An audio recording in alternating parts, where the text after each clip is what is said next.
And we are back with another video. We are in today with the E46. I am super excited. I want to get this angle kit put in. I got this from Amazon. It was about 40 bucks. I've seen really good reviews on it. Different people on YouTube ran the same setup. I haven't heard of anything like bad or anything like it's breaking or snapping, anything like that. So we're gonna try it out. I already got new tie rods. I watched a video on this guy, Joel, is another YouTuber. He did a whole video on it on his E46 wagon. So he did the same thing. I'm doing the same thing. I think he did the more expensive kit, but 40 bucks, E46 on them. Why not try them? Now they pretty much just sit like this. This goes through here, the lower ball joint. And then there's a bolt that goes through here that braces onto there. And then the tie rod goes through this hole now. And then you just tighten it up. I've never personally done one of these kits myself before, so this is gonna be a first for me. I already was tearing apart, that's why my hands all dirty. I was already tearing apart this whole front end.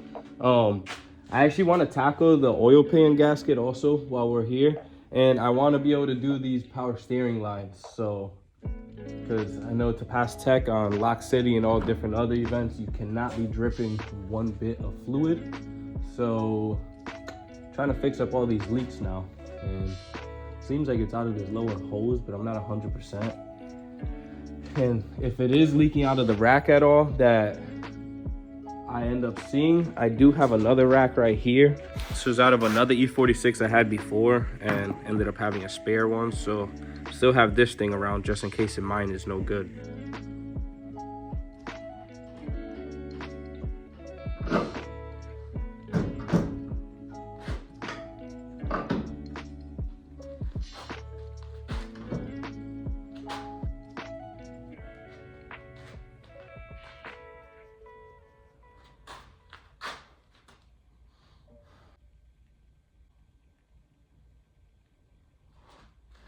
I definitely see why they make you shorten the tie rods now.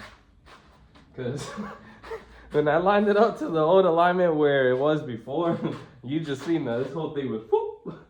So I had to bring it in a whole bunch, twisting the tie rod a whole bunch, and just bring this all in. I know when I measured the rotor distance from the actual frame right here, it was 1 3/4 inches. I mean, 1 3/4 inches. 12 inches and 3/4. So when I say that, I mean as in like the frame rail is over here, and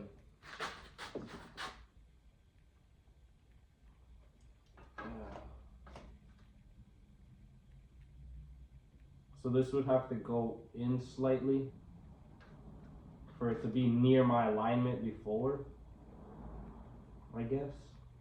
Let me see. I'm gonna check real quick, see if my steering wheel is still straight.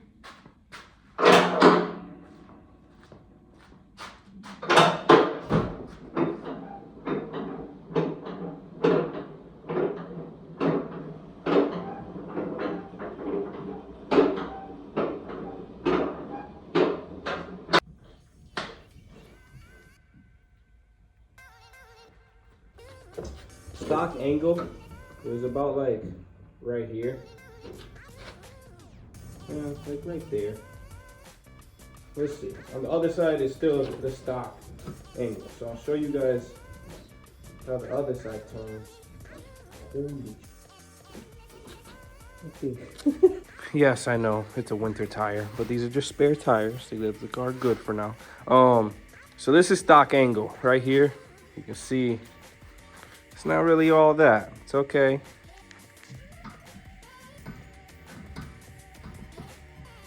I still haven't tightened everything.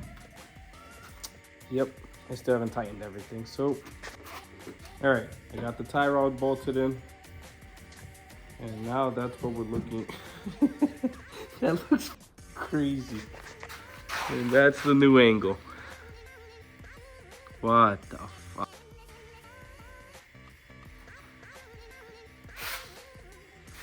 It looks ridiculous. Like, and here we go with the tire back on. You can see it's a crap ton more angle. I'm already noticing. Yes, I know my tires are bald. Remember, we are not using these wheels. We're using the ESRs. I'm not stressed about it. I'm not even gonna be running these stretch tires. We're gonna be getting different tires up front. So ignore these wheels. These are just roller wheels. So in this section, it's already rubbing right on the frame rail, and not just the frame rail, it is literally sitting on the control arm. And just to get a point of reference, like how it was before, that's how much clearance we had with the stock angle. And this is with the angle. We are smacking frame rail, turning in the front and the back, so oi, oi, oi.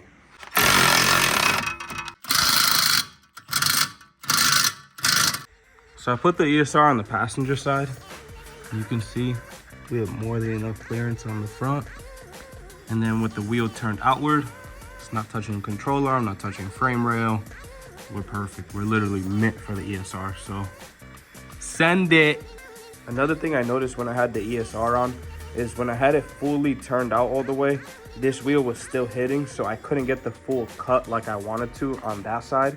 So I'm sure the ESR could actually get even more angle out of it. It's just this side is really limiting it. It feels like I could turn the wheel more, so that's why I was like, all right, so it must be the fact that this is hitting so much. And that's about it for today's video. We got the angle kit put in, new tie rods are put in, trim the tie rods on both sides. Should be good to go. I'll get another video of me actually testing it. It's just, there's a few more things I need to do on the car, and I know if I don't do it now, I'm gonna keep on pushing it off, and I don't want to. So I'll be back in. I'm gonna be doing the oil pan gasket. I need a new air intake because mine is a whole ghetto setup that I did right now that it's just not it. So I need a new intake. Mass airflow sensor is currently unplugged. The car is running better with the mass airflow sensor unplugged. So that's what we've been doing for now. But I do want to get a new one because I noticed when I do a burnout, it spins the tires and everything, and then it just starts to bog. Like the whole engine just starts to bog. And the only things I'm getting is O2 sensors, and then I got one mass airflow sensor code. So I'm gonna try to figure out the O2 sensors, get those two dialed in, and then replace the mass airflow sensor. So that's all good. But this car should be good after that. It should be ready to go. I will be getting videos of me drifting it, me doing donuts and testing out the car. So don't think I'm just doing all this. Oh, he's not showing me anything. Soon. I will be doing it. But just look at this real quick. I'm like loving my interior. Doesn't that just look so sick? Recaro with the race quit.